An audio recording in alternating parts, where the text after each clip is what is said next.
Bon dia. Avui us plantejo una breu reflexió sobre la filosofia.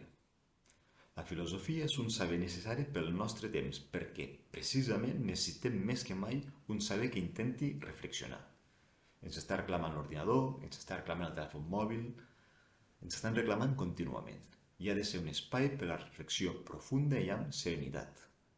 La filosofia és un espai per a la crítica i que ens permet, molt important, tenir arguments i conviccions racionals per a deliberar i parlar en llocs públics.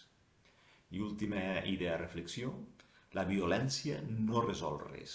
El que resol les coses és l'argumentació serena.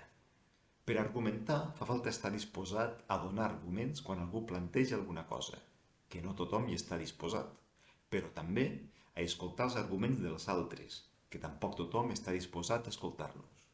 Aquesta és l'única manera d'acabar amb el dogmatisme i el fanatisme. Reflexionem-hi.